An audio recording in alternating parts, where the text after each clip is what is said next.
And me and her, like, we weren't arguing, but you know what I mean? She was just like, you need to stop doing that. And then I tried to change the subject. I go, how is school going, boys? And my sons tell me, well, we didn't have school today, technically. I'm like, well, what's going on? He said, well, there was like a school shooting drill. I never heard of this. You know what this is? They have drills that they make kids do where they practice what to do if somebody comes to shoot up their school. I'd never heard that before. I was like, what the fuck? Then I had to tell my sons the truth. I didn't want to tell them this shit. Son, listen to me. Fuck that drill. If somebody comes to your school and wants to shoot it up, I'm just gonna be honest with you. You probably gonna get shot, nigga. I'm just being real. You got a famous dad. I talk a lot of shit. They gonna be gunning for you, little buddy. Just stay low and run in a zigzag pattern and don't try to save anybody, son. Do you understand me?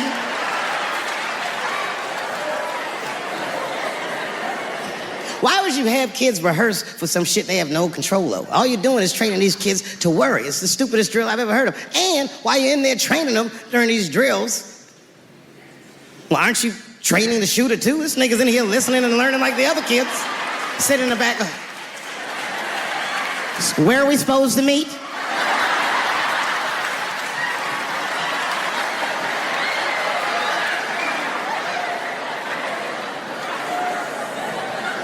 If you're a parent, this shit is terrifying. This shit is real scary. All the parents is looking at each other crazy. Because we know as parents that one of us is raising the shooter. Just don't know which one of us it is. All we know for sure is that if you're a white parent, the chances that it's you is exponentially higher than the rest of us. And shooting up school is a white kid's game. It's fucking crazy. You know, I hated school too. It never occurred to me. Kill everybody in school? It's fucking crazy. Just do what I did, nigga. Try some things. Have you skipped school, nigga? Skip school. Take a walk and meet some other kids. Fuck school, nigga. Try drugs. Have you tried drugs out, nigga? That might...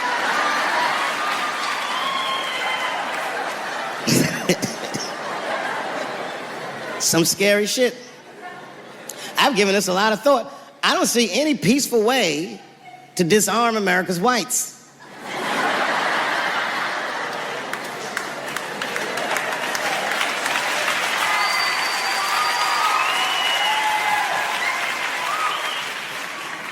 There's only one thing that's gonna save this country from itself. Same thing that always saves this country from itself. And that is African Americans. Right. And I know the question that a lot of y'all have in your minds is, should we do it? Yeah, fuck yeah, we should do it. Listen, no matter what they say or how they make you feel, remember, this is your country too. It is incumbent upon us to save our country. And you know what we have to do. This is a fucking election year. We gotta be serious. Every able-bodied African American must register for a legal firearm.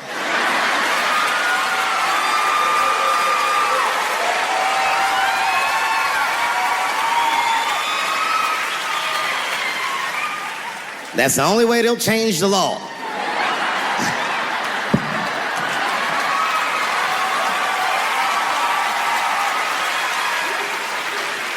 I hate guns, personally. I can't stand them. Yeah, but I have several. I don't want them, but I feel like I need them. Don't forget where I live. I live in Ohio. And anyone that knows anything about Ohio knows that even the word Ohio is an old Native American word. It means, literally, land of poor white people.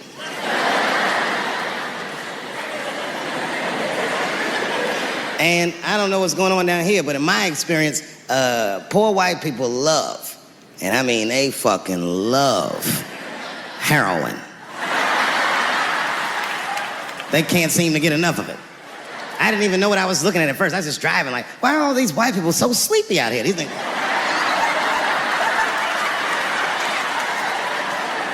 It's really bad.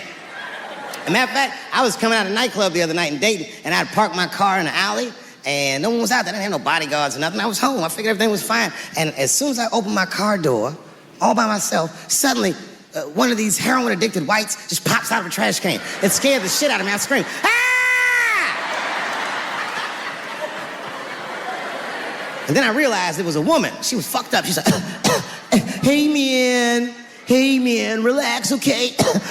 I'm sick, all right? I need some drugs, man. Please, I'll suck your dick for $5, man." I was like, ugh. 2.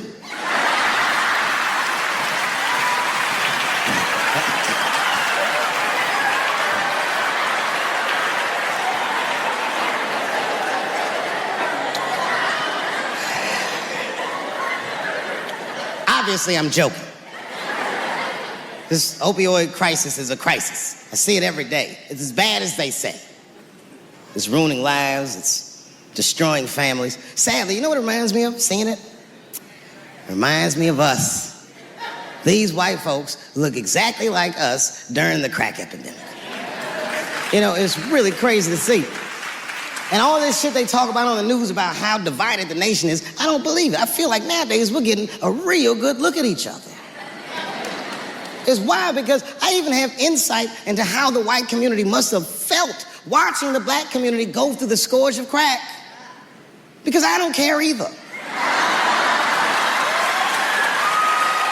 Hang in there, whites. Just say no. What's so hard about that?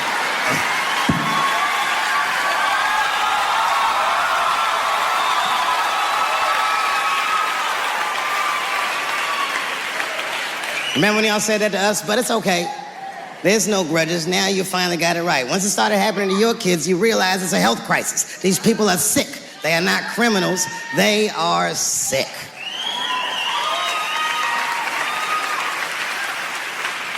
Be that as it may, I'm armed to the teeth. First gun I bought was a 12-gauge shotgun. I didn't want the gun. Remember, though, I'd moved to a farm, and I was sitting there on the porch, and I see a white dude walking across my property, entitled, like he's supposed to be there. He had a rifle over his shoulder, too. Ain't that a bitch? I said, what the fuck is this guy doing on my property? I was mad as shit, but I was unarmed. So I ended up just waving to this motherfucker like a bitch. I was just like...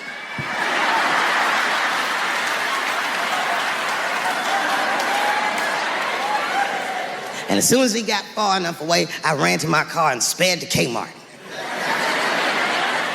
This is in a rural white area. And remember, I was nervous because a guy was on my property. I'm black and I was sweaty. You know what I mean? And I ran to the gun counter, black and sweaty, sweating and black. And I looked up at the nigga, I was like, I look like a slave or something. I said, I need a gun immediately, like that. Just like that. The guy didn't answer, no questions. He just grabbed a 12-gauge shotgun, handed it to me. I'd never even held a gun before. I'm not a dummy. I'm like, well, I need some bullets too. And the guy reached under the counter, put 2 box of shells on the counter. He said, all right, buddy, which box do you want? And I didn't know. One box had pictures of some ducks on it. The other box had a picture of some deer. I said, well, what's that box with them ducks? He said, oh, that there's birdshot. And then he goes just like this, I'm not exaggerating, he goes, that won't kill a man.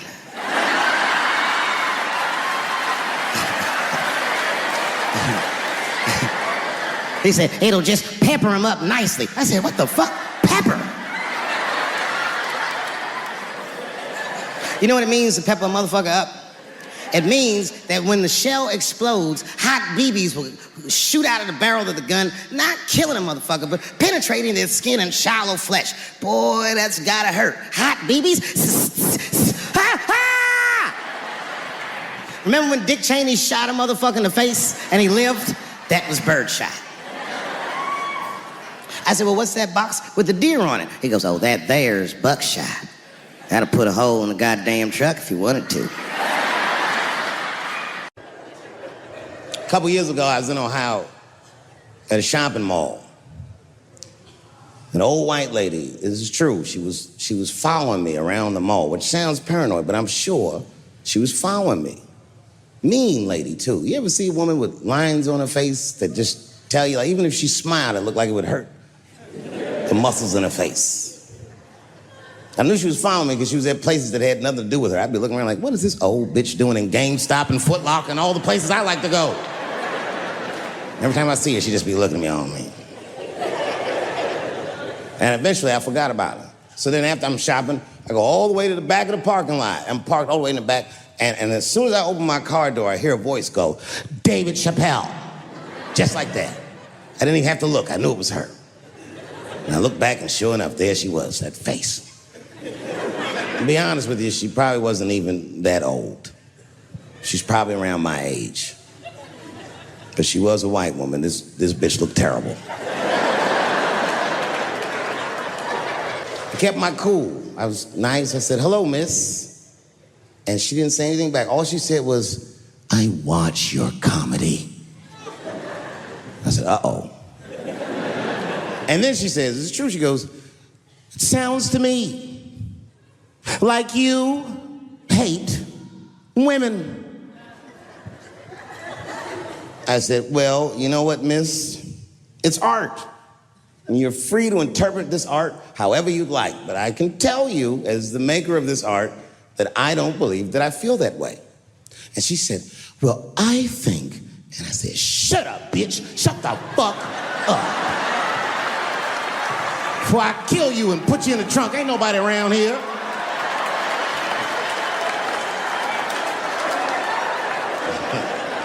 I'm just kidding, I didn't say that. I felt that way, but that's not what I said.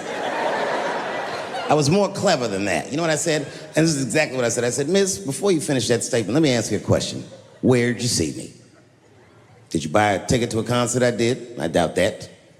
Or maybe you watched one of my specials on Netflix. Or did I follow you to your car and do my act? She said, what? I said, keep it in the comment section, bitch. This is real life. Ta-ta.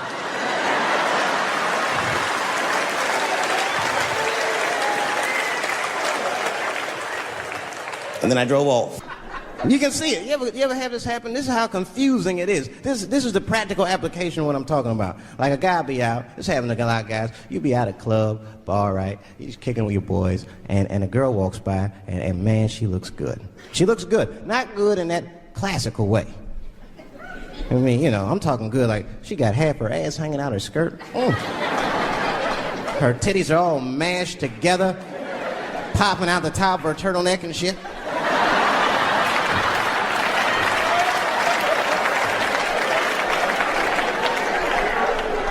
And you with your buddies, right? You with your buddies, you got a couple drinks in you, and you see a girl, you might try to talk to her. This might not come out right. I don't know what you say, but damn, look at them titties! Right? The girl gets mad and says, wait a minute. Just because I'm dressed this way does not make me a whore. Which is true. Gentlemen, that is true. Just because they dress a certain way doesn't mean they are a certain way. Don't ever forget it. But ladies, you must understand that is fucking confusing. Just is. Now that would be like me, Dave Chappelle the comedian, walking around the streets in a cop uniform. Somebody might run up on me. Oh, thank God. Officer, help us. Come on, they're over here. Help us. I'm like, oh, just because I'm dressed this way does not make me a police officer. You understand what I'm saying? It's like, all right, lady, fine. You are not a whore. But you are wearing a whore's uniform, I'll tell you that shit right now. Another time, about 6 years ago, there was a lesbian woman that tried to sell a story about me to TMZ. Thank goodness TMZ could see right through the sham of that story. This woman claimed that I beat her up in a nightclub because she was a lesbian. That is fucking crazy. Bitch, I didn't even know you was a woman.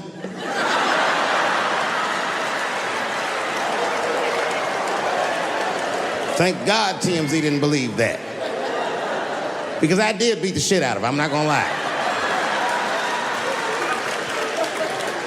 It was her fault. I had no choice. I came in the club minding my own business, and a woman came up to me. She goes, "Oh my God, Dave Chappelle." And I was just being reciprocally nice. "Hey, miss, how are you?" Blah, blah, blah. Benign talk, nothing to it. And all of a sudden, this lesbian fella stepped between us. "Hey, nigga, that's my girl." I said, yo, my man, back up like that. She said, "I ain't backing up off shit, nigga, that's my girl." I said, "Bro, you're gonna have to give me 3 feet like this."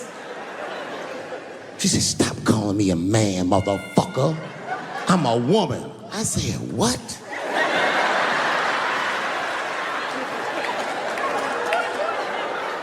And then I looked deep in this nigga's cheekbones. I said, "Oh my God, you are a woman." It was just too much for me to even wrap my mind around. But I tell you what, I unballed my fist immediately, and I softened my posture so that she would know she's in no danger. I even changed the tone of my voice. I said softly, sweetly, like a pimp might say. "Bitch, I'm about to slap the shit out of you."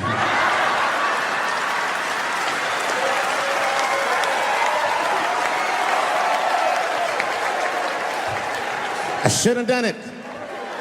Oh, I wish I didn't say that. She dropped that foot back. Boop, she was in a perfect southpaw stance. Her shoulders were angled correctly. Her head movement was good. I said, "Oh no, this bitch boxes for real." She threw a wild hook at me, and I saw it coming from yesterday, so I slipped it like this. I had no choice. I had to go to work. I let that jab go. You should have seen me go, nigga. I tenderized them titties like chicken cutlets.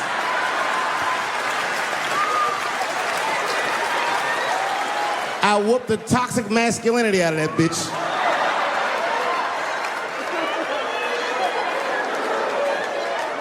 I'm sorry, ladies. I got a fucking Me Too headache. Y'all is killing me right now. It's really fucking tough to watch what's going on. You know, ladies, I said it in my last special, and I got in a lot of trouble for this. I told you were right. But the way you're going about it is not going to work. But I'm biased. I said it. Louis C.K. was a very good friend of mine before he died in that terrible masturbation accident. And it was his room. You read the story. He was masturbating in his own room. That's where you're supposed to masturbate. And then he said, "Hey, everybody, I'm gonna pull my dick out." Nobody ran for the door or nothing like that. They all just kind of hung out like, I wonder if this guy's serious. And he came on his own stomach. There it is. What is the threat? Have any women ever seen a guy that just came on his own stomach? This is the least threatening motherfucker the earth has ever seen. All you see is shame in their face and cum dripping down like pancake butter.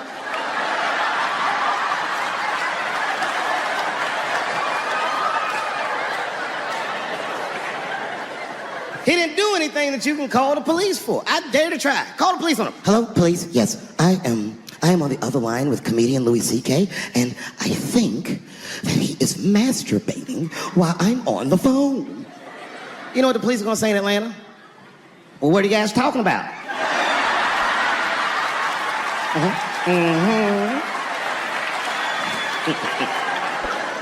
Caitlyn Jenner, whom I've met, wonderful person. Caitlyn Jenner was voted Woman of the Year. Her first year as a woman. Ain't that something? Beat every bitch in Detroit. She's better than all of you. Never even had a period. Ain't that something? Oh, I'd be mad as shit if I was a woman. I'd be mad if I was me. If I was in a BET Awards sitting there and they're like, "And the winner for Nigger of the Year, Eminem, my man." The only thing in our society that bothers me the most is the way that men and women don't get along no more. That's really what's bugging me about it. Men and women just don't get along. Like, I hear women say this all the time. I know a lot of you sisters be like, "Chivalry is dead." Don't you? Don't y'all feel that way? Like men aren't gentlemen anymore? That's right. Chivalry is dead, and women killed it.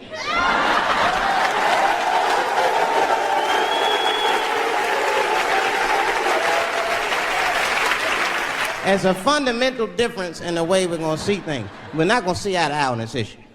We're just not. Our tests in life are different. A woman's test in life is material. A man's test in life is a woman. Now, by test, I mean that those are the things that we desire. Men have nice cars. Not because they like nice cars, because they know women like nice cars. That's how it goes. Because men are hunters, and the car is the bait. And the woman comes and says, ooh, nice Porsche. Gotcha, bitch. That's how it is. That's true. Come on now, you go to a woman's house, her house be comfortable as shit. Women love comfortable surroundings, so men get comfortable surroundings. Let me tell you something. If a man could fuck a woman in a cardboard box, he wouldn't buy a house. But that's still not where chivalry got killed. Chivalry got killed by the feminist movement on the magazines that got women going crazy, because women got too much advice about men from other women. And they don't know what the fuck they're talking about.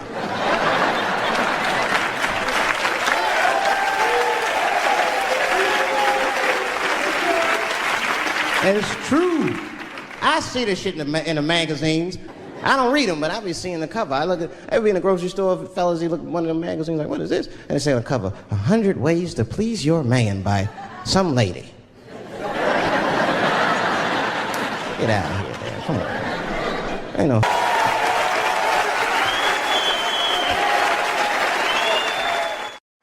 Well, I have some very bad news for the people in the front rows. I heard that some of you paid as much as $800 for your tickets.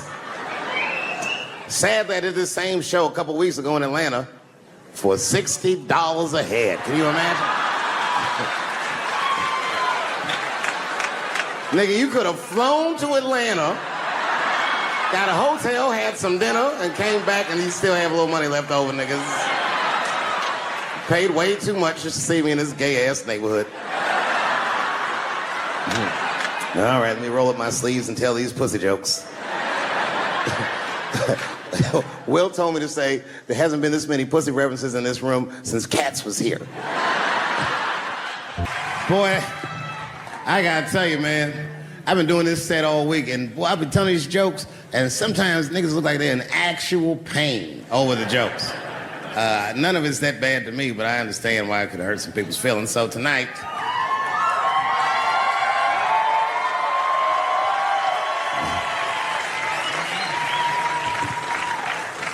I'm gonna give you an opportunity that I rarely give anybody. I'm gonna let you say whatever it is you need to say to my face, or ask me whatever it is you wanna know. But there are no dumb questions allowed. If you ask a stupid question, you'll be asked to leave. Nah, I'm just kidding, go ahead. Everyone relax, come on. Oh yes, sir, in the front. 2 questions, how often do you write? And can I have a cigarette? All right, first, you may have a cigarette, but remember, this is not jail, motherfucker. This lady right here. I have a question. Do you remember this scene? Oh, I do remember that. Ma'am, I'm gonna have to ask you to leave. That's a terrible question. This gentleman in the front with the salmon-colored shirt on. I was wondering if you had any advice for young comedians that you generally give, and... Are you thinking of doing comedy? I've never done it before, but watching you has made me want to try it.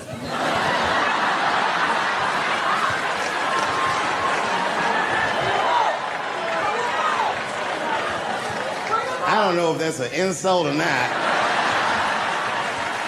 It's a compliment. It's. I mean, niggas don't say I've never done brain surgery, but it looked a lot easier than I thought. I'm teasing.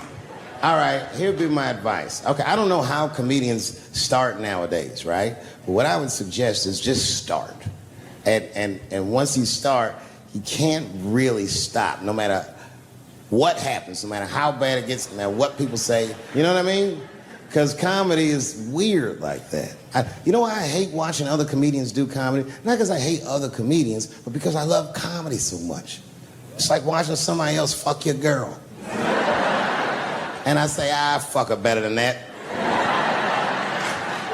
Yes, you on the aisle up there, the lady with the long, yes, you standing up, I see you. My favorite book of all time, The Narrative of the Life of Frederick Douglass. That guy with the baseball hat. Marry, fuck, kill, Michelle, Rihanna, Oprah. Wait, who's Michelle? Oh, Obama. Well, sir, you're putting me in quite the pickle. I can't say I'll fuck Michelle Obama. That's insane. Well, I guess I mean, because I wouldn't kill any of those women, but I'd fuck all three of them.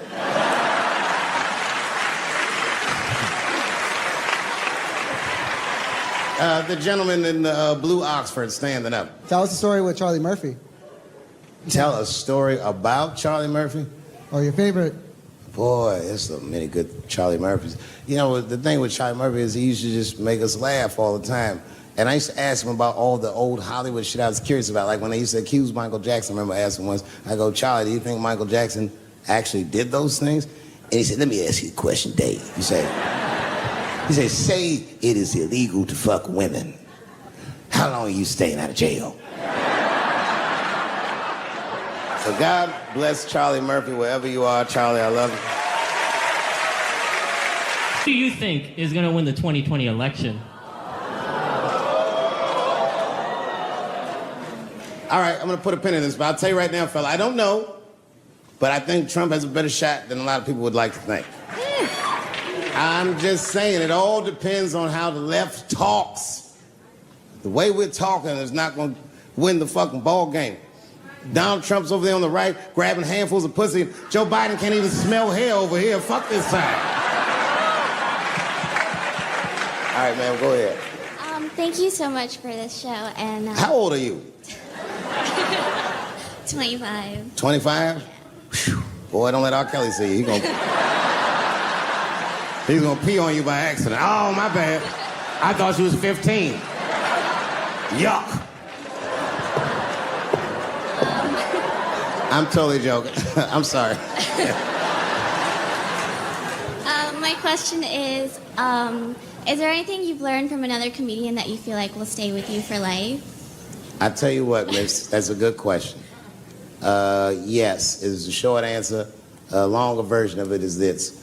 I was raised by comedians. I started doing stand-up when I was 14. The other day, I went to a comedian's funeral, and I realized as we was putting this motherfucker in the ground that these people are at least as influential to me as my family. I rock with these niggas till the wheel falls off. We fight and we fuss and we are jealous of each other and we get mad at each other, but my life wouldn't have been what it was without each and every one of them, and I consider them my family. That's the answer. Still hadn't figured out exactly how to say what I wanted to say, but I was doing pretty good, and I was doing some Me Too jokes, and a woman stood up from the audience and she was crying. Clearly, it was a white woman. She says to me, you can't say that. It's 200 seat room, it's a very small room. I'm like, what the fuck are you, like, miss, are you okay? What are you doing? She said, you can't say that. I said, yes, I can, it's my show. I'll say whatever the fuck I want. I was like, ooh, like this. And then she gets up from the table and she starts making a big, like, show of just pushing through the aisles and all this stuff. And there's like a curtain right before the front door. And she gets to the curtain and she's crying. It's fucking crazy. She says, I'm sorry I was raped. It's a fucking comedy club. It's like loud farting getting out of an elevator. Nothing funny can happen in here. Now I'm trapped in a room with this woman's fucking stink.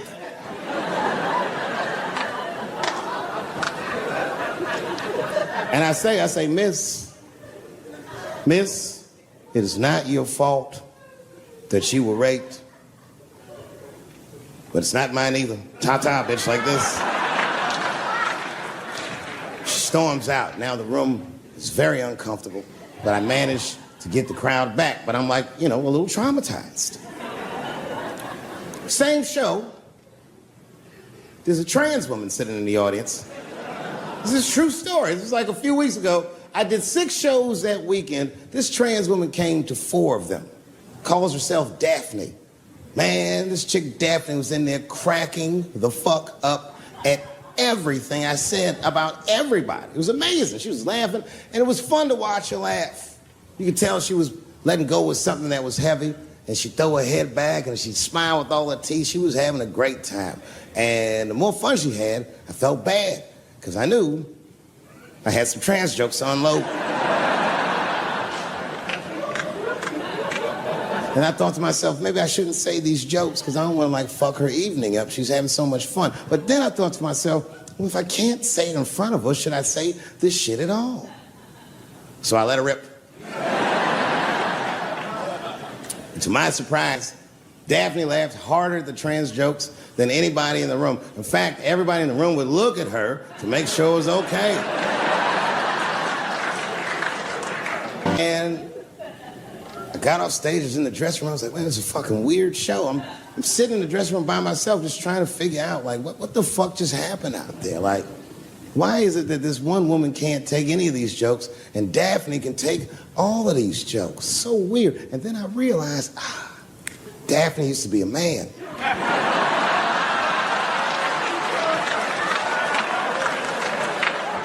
So now I go out of the dressing room and like you can see like all the staff was there like cleaning the club up, the audience had gone, and sitting at the bar by herself was Daphne. And she's like, hey, Dave, come join me for a drink. And I don't want her to think that I'm transphobic or nothing, so I'm like, fuck, I guess I can have at least a drink. And we get some tequila and we're sitting there. And she was fucking cool. Turns out that Daphne, she wants to be a comedian. She was asking me for advice, and I told her advice and all that shit. And then she says to me, she says, boy, you sure do get a bad rap for your trans jokes. I said, Daphne, thank you, but you don't have to say that. I hope I didn't offend you. She goes, no. She said, in fact, I read about you in the New York Times. I said, you did? She said, yeah. She said, I thought it was interesting that they blamed you for R. Kelly. They said you normalized him for telling jokes about him. I go, yeah, they said that. She goes, I wonder why they never said that you normalized transgenders by telling jokes about us. And I'd never thought about that. It never occurred to me. And we started making out. And then, like, I reached up just to see what it felt like. I was like, what? And it felt like pussy, didn't it? I was just like, go ahead, ask me a question. What the fuck you gonna do if Trump get reelected? What am I gonna do if Trump gets reelected? Probably get a significant tax break.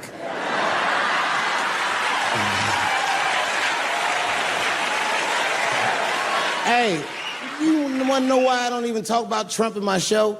Because that motherfucker is not the hokey pokey. He is not what it's all about. There's millions of people that put him in power, and the ideas that he puts forth are not his own. He's singing poor white people's greatest hits. So why the fuck would I worry about him and not the other millions? I really know who I'm gonna vote for next time if things keep going the way it's going is that gay dude. No, Mike Pence. It's a safe place where I could tell some jokes.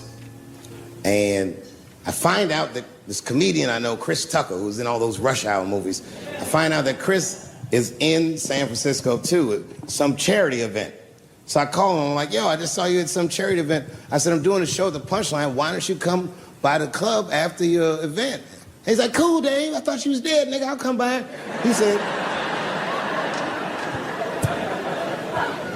He says, is it okay if I bring some friends? Because, you know, I'm with a lot of people. I go, man, you Chris Tucker. You can bring whoever the fuck you want.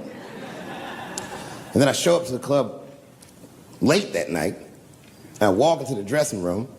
And sitting in the dressing room is Gavin Newsom, who at the time was the mayor of San Francisco, but now he's the governor of California. And sitting next to him was Kamala Harris, who at the time was the DA of San Francisco. Now she's the senator from California that's front-running on the Democratic ticket. And sitting next to her was Al Gore. It's fucking weird. And sitting next to Al Gore was the guys from Google, Sergey, and I don't know how to say these. All right. and it was Chris Tucker and Ben Jealous, who at the time was the president of the NAACP, who was all just at this big charity dinner, and Paul Mooney was drinking scotch. And we all was just in there. And, you know, at first I was a little uncomfortable when we started talking, and we all got along really well. At some point, Kamala Harris she says to me, she goes, you know, a friend of mine is announcing his candidacy for president tomorrow. I went to college with him. I'm like, what? I go, Barack Obama? She goes, you've heard of him? I'm like, yo, I just read about this dude. And she goes, yo, yeah, blah, blah, blah, we talking. She goes, you know what? She says, let's call him on the phone. I said, what the fuck? And she picks the phone up and she dials and she's listening like this. And she goes, this is voicemail. And she gives me the phone. She goes, leave him a message. You know, I didn't know what to say. I just said what you say to any black dude that's running for president. You know, stay low, running a zigzag pattern, this kind of shit.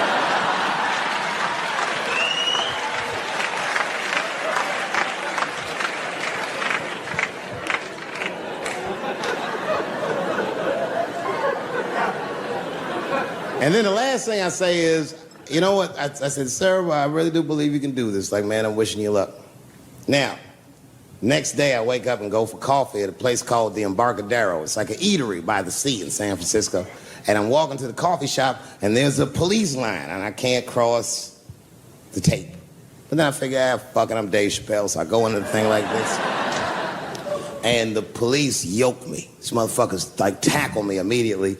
And I see over the police's shoulder Gavin Newsom. I couldn't remember his name, but I remember the night before I had kept teasing him and saying he looked like Christian Bale, the guy from the Batman movies. So I see him and I can't remember the name, so I'm just like, Batman, help!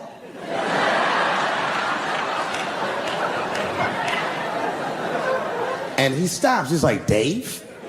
And then the police see that the mayor knows me, so they all like, oh, sorry about that. And he's like, hey, back up, everybody. And he just picks me up. He's like, I'm really sorry about that. I'm like, I'm fine, don't worry about it. And he's like, listen, I'm here with Prince. Would you like to meet him? I'm like, I know Prince. That's my nigga. And we go around the corner, and it was Prince Charles, the Prince of England. I didn't know the protocol of meeting royalty. You're not supposed to touch him. I dapped him up like a nigga. My nigga. Hugging him and shit like this, dapping him up, like this. And that nigga was cool too. I was like, that's really fucking weird. And then I was just out there in the upside down, not having no TV show, trying to figure life out. And the election was going on in the background. And this guy, Barack Obama, was picking up steam. This motherfucker was killing it. And I had a chance to go to the last debate on the Democratic ticket. And I went. It's me and Chris Tucker sitting in Myrtle Beach, South Carolina. It's the last three candidates. It was Barack Obama, John Edwards, and Hillary Clinton. Now, Obama's a lot taller than Edwards and Clinton, and he had the center podium.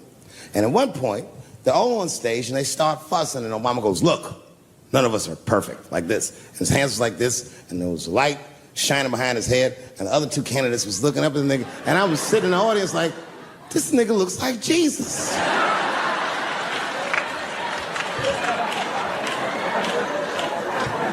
And I realized in that moment that I was looking at the next president of the United States. I was certain of it. I couldn't explain it, but I knew what I was seeing. And I got really excited. And I'm not that kind of guy. I said, I gotta meet this motherfucker. So I stayed.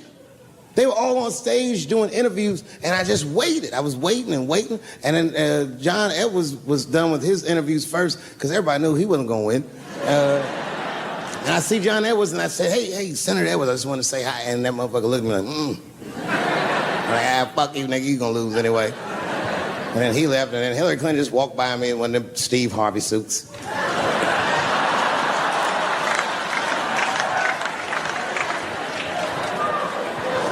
But Obama was taking forever. Everybody wanted to talk to him. When I knew the media saw exactly what I saw, there was no question about it. That was the guy. I waited, and finally, must have been over an hour and a half, he finishes his last interview. He's like, well, thank you very much. Good talking to you. And he turns around, and we make eye contact. He sees me, and when he sees me, he looks over, he goes, Dave Chappelle. And Obama did me the same way I did Prince Charles. He dapped me up. And he, like, bro hugged me, and he pulled me in, and I'll never forget this. He said in my ear, "I got your message." Thank you very much, New York. The second time I met O.J. Simpson.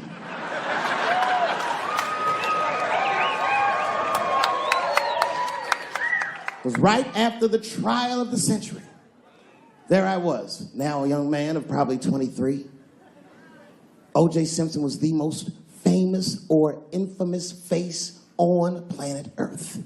I was in a restaurant in Beverly Hills with my agents. I wasn't alone in the restaurant, but I was alone. I was the only black person in the restaurant. And in the 90s, that felt very uncomfortable. Now I tend to enjoy it at this age.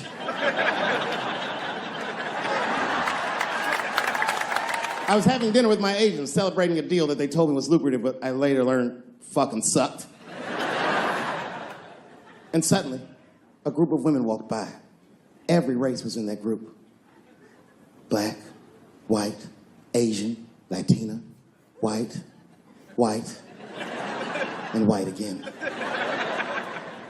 They were all gorgeous. I watched them walk by. Then, I saw a familiar face. Al Collins, the man from the infamous Bronco check, towards the door.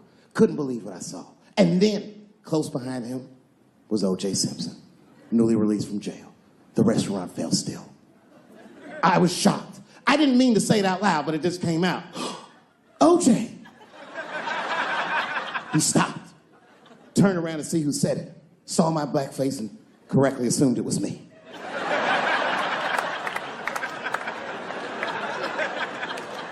I was sitting in the corner of the booth.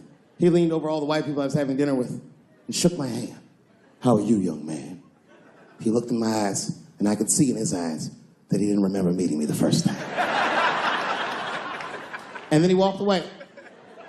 And I looked back at my agents, and all of them had nothing short of disgust on their faces. And the only one with the courage to voice their disgust was a woman named Sharon, who used to represent me. "How could you," she said. "How could you shake hands with that murderer?" I said, "Sharon, with all due respect, that murderer ran for over 11,000 yards.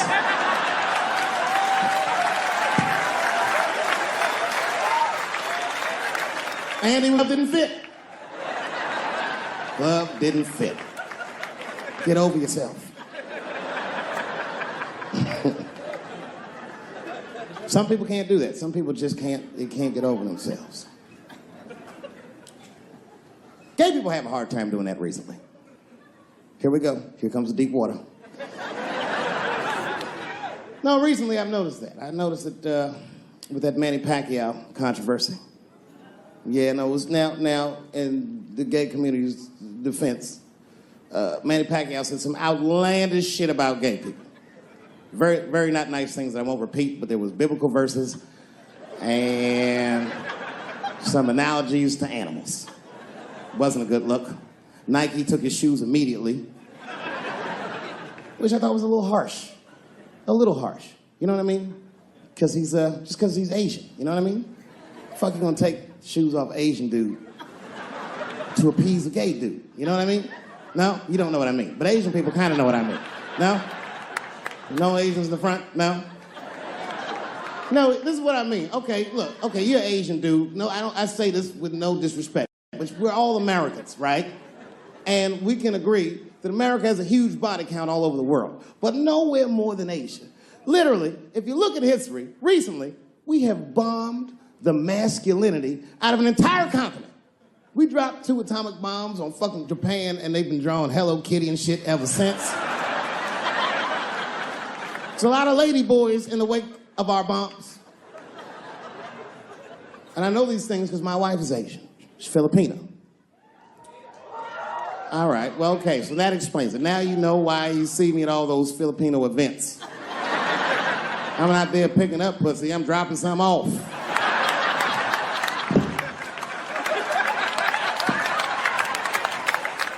I take my wife to all that shit. I took my wife to see Pacquiao fight Mayweather. We sat ringside, okay? That was a quiet car ride home. That's what that was. But if you know what's popping in the Philippines, you know that they got a whole generation of kids in the Philippines growing up without their mothers. Yes. A lot of women in the Philippines go to the Arabian Peninsula, they come to the United back home, which is still one of the #1 staples in the Philippines economy, money that their expats send back to the Philippines. The men, on the other hand, are left rearing children, twiddling their thumbs, waiting on their wives' checks. These men have been fucking emasculated. And then suddenly, a boxer rises from amongst them and reinstates their manhood with his motherfucking fist. This is not the guy you're supposed to ask, what do you think of homosexuals? He's not your champ. Shit. That's why I don't have a sneaker deal, because if you say something that people don't like, they'll take your fucking shoes off. Throw the hat. They've got the longest mental gap to bridge. That's all I'm saying. Because, you know, whenever I see one of them T's on the street, I don't mind them, but I'll be like, man, I miss Bruce. I'm sorry, guys. I'm 42. I remember Bruce Jenner. Before the Kardashians, before all that, this motherfucker was a white American superhero. It was amazing. He was beating Africans at track and field. We'd never seen anything like it. He was on my cereal box growing up. You know how much of that cereal I ate, nigga? I didn't know he was gonna do that.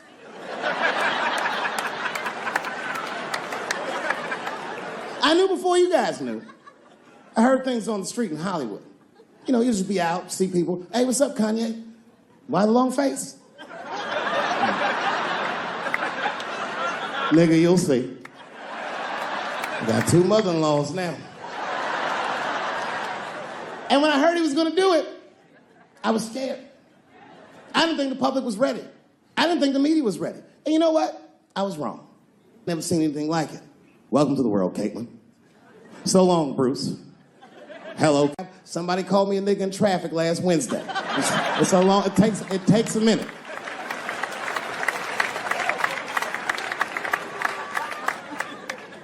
My wife's friend, Stuart, told me that. My wife has a lot of gay friends. Stuart's their leader. She has a lot of gay friends. And I don't like them.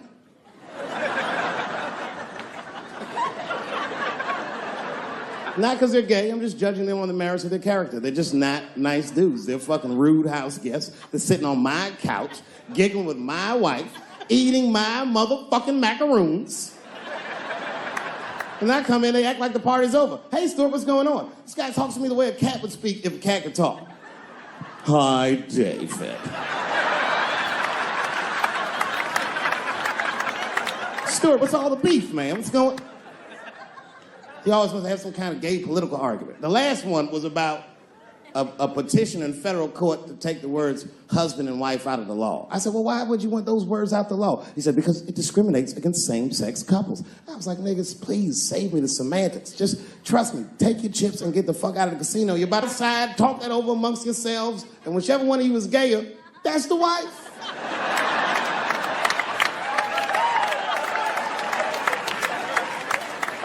No, Stuart didn't like that. Stuart educates me about this movement, you know what I mean? I didn't even know shit about it. He told me it's called LBGTQ.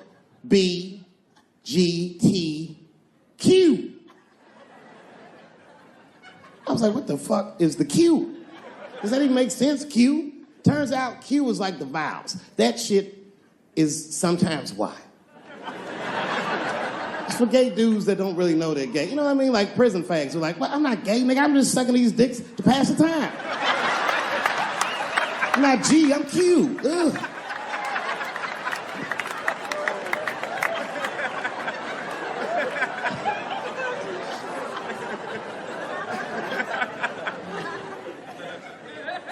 I think, okay, again, of all those letters, the T has the toughest road ahead.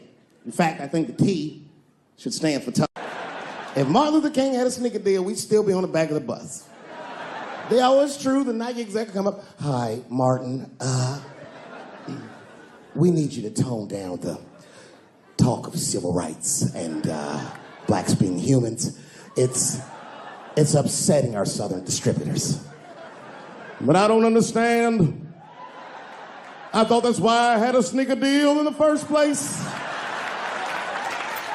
Not quite. Really, it's a walking shoe, and we like the marching, but try to understand. Fuck that shit. You know, I get it, though. I understand why gay people are mad, and I empathize. You know what? I'm just telling you, this is a black dude.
The second time I met O.J. Simpson.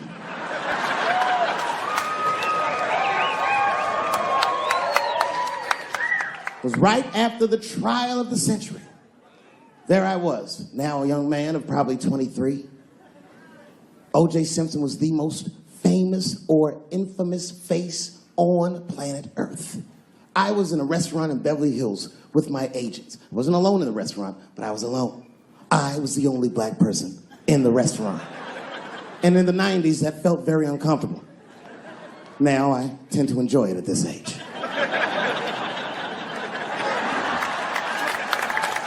I was having dinner with my agents, celebrating a deal that they told me was lucrative, but I later learned fucking sucked. And suddenly, a group of women walked by. Every race was in that group. Black, white, Asian, Latina, white, and white again. They were all gorgeous. I watched them walk by. Then, I saw a familiar face. Al Collins, the man from the infamous Bronco check towards the door. Couldn't believe what I saw. And then, close behind him, was O.J. Simpson, newly released from jail. The restaurant fell still. I was shocked. I didn't mean to say it out loud, but it just came out. O.J.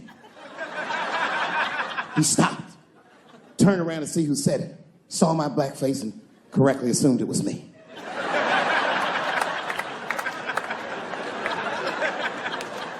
I was sitting in the corner of the booth. He leaned over all the white people I was having dinner with and shook my hand. How are you, young man? He looked in my eyes, and I could see in his eyes that he didn't remember meeting me the first time.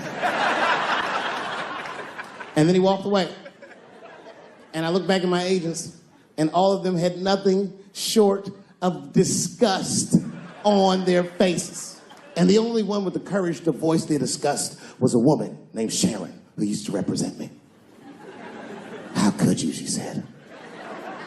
how could you shake hands with that murderer? I said, Sharon, with all due respect, that murderer ran for over 11,000 yards.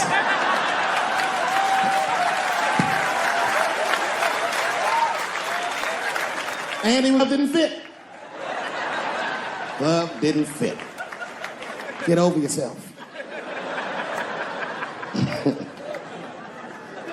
Some people can't do that. Some people just can't get over themselves. Gay people have a hard time doing that recently. Here we go. Here comes the deep water. No, recently I've noticed that. I noticed it with that Manny Pacquiao controversy. Yeah, no, it was now in the gay community's defense, Manny Pacquiao said some outlandish shit about gay people. Very, very not nice things that I won't repeat, but there was biblical verses and some analogies to animals. Wasn't a good look. Nike took his shoes immediately, which I thought was a little harsh. A little harsh. You know what I mean? Because he's just because he's Asian. You know what I mean? Fuck, you gonna take shoes off Asian dude to appease a gay dude? You know what I mean? No, you don't know what I mean. But Asian people kind of know what I mean. No? No Asians in the front? No? No, this is what I mean. Okay, look. Okay, you're an Asian dude. No, I say this with no disrespect. But we're all Americans, right? And we can agree that America has a huge body count all over the world, but nowhere more than Asia. Literally, if you look at history, recently, we have bombed the masculinity out of an entire continent.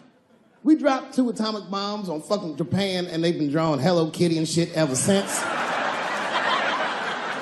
There's a lot of lady boys in the wake of our bombs.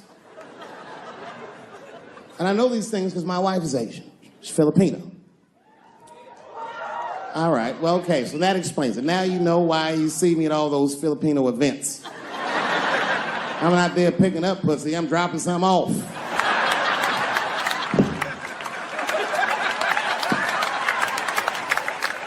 I take my wife to all that shit. I took my wife to see Pacquiao fight Mayweather. We sat ringside, okay? That was a quiet car ride home. That's what that was. But if you know what's popping in the Philippines, you know that they got a whole generation of kids in the Philippines growing up without their mothers. Yes, a lot of women in the Philippines go to the Arabian Peninsula, they come to the United back home, which is still one of the #1 staples in the Philippines economy. Money that their expats send back to the Philippines. The men, on the other hand, are left rearing children, twiddling their thumbs, waiting on their wives' checks. These men have been fucking emasculated. And then suddenly, a boxer rises from amongst them and reinstates their manhood with his motherfucking fist. This is not the guy you're supposed to ask, what do you think of homosexuals? He's not your champ. Shit. That's why I don't have a sneaker deal, because if you say something that people don't like, they'll take your fucking shoes off. Throw the hat. They've got the longest mental gap to bridge. That's all I'm saying. Because, you know, whenever I see one of them T's on the street, I don't mind them, but I'll be like, man, I miss Bruce. I'm sorry, guys. I'm 42. I remember Bruce Jenner. Before the Kardashians, before all that, this motherfucker was a white American superhero. It was amazing. He was beating Africans at track and field. We'd never seen anything like it. He was on my cereal box growing up. You know how much of that cereal I ate, nigga? I didn't know he was gonna do that.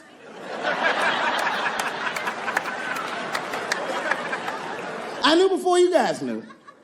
I heard things on the street in Hollywood. You know, you just be out, see people. Hey, what's up, Kanye? Why the long face? Nigga, you'll see. I got 2 mother-in-laws now. And when I heard he was gonna do it, I was scared. I didn't think the public was ready. I didn't think the media was ready. And you know what? I was wrong. Never seen anything like it. Welcome to the world, Caitlin. So long, Bruce. Hello. Somebody called me a nigga in traffic last Wednesday. It's so long, it takes a minute.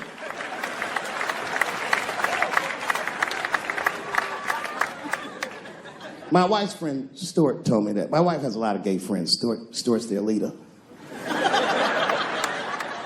She has a lot of gay friends. And I don't like them.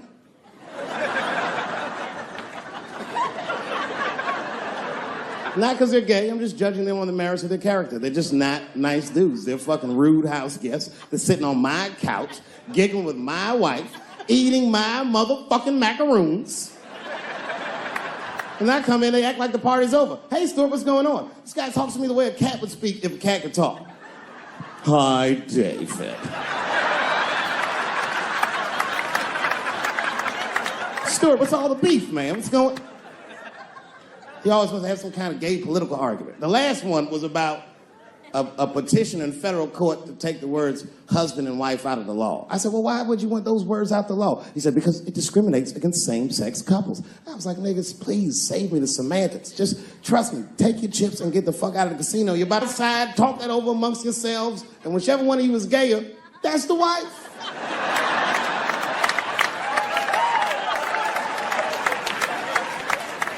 No, Stuart didn't like that. Stuart educates me about this movement, you know what I mean? I didn't even know shit about it. He told me it's called LBGTQ.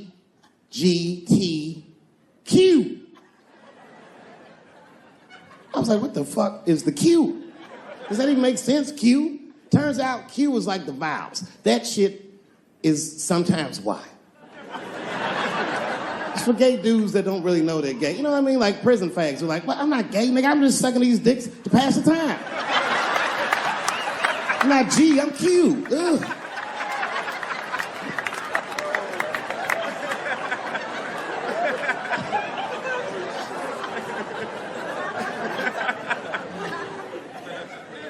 I think, okay, again, of all those letters, the T has the toughest road ahead. In fact, I think the T should stand for tough. If Martin Luther King had a sneaker deal, we'd still be on the back of the bus.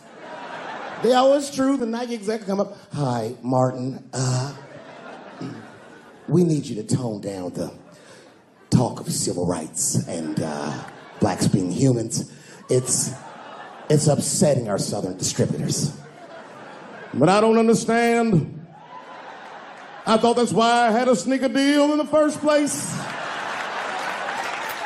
Not quite. Really, it's a walking shoe, and we like the marching, but try to understand. Fuck that shit. You know, I get it, though. I understand why gay people are mad, and I empathize. You know what? I'm just telling you this is a black dude. I support your movement, but if you want to take some advice from a Negro, pace yourself.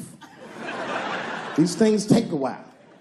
Just because they passed the law doesn't mean they're going to like you. Because Brown versus the Board of Education was in 1955. I was shocked. Is this happening?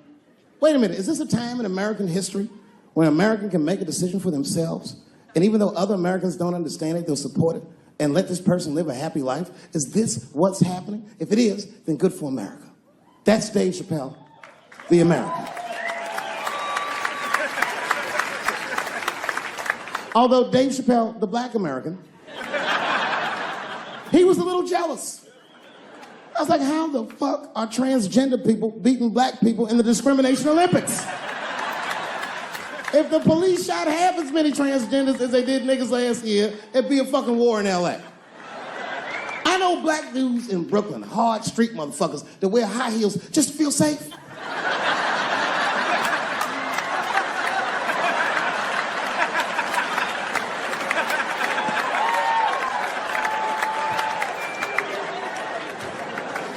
Transgenders are gangsters. I used to do business with a transgender in Hollywood. Man, everybody would be scared of her in the boardroom. She'd walk in there, newly minted woman, high heels, purse. Shit.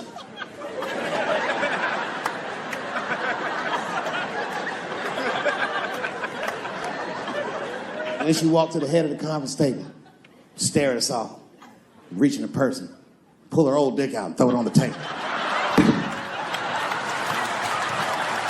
Let's talk business, gentlemen. Ah!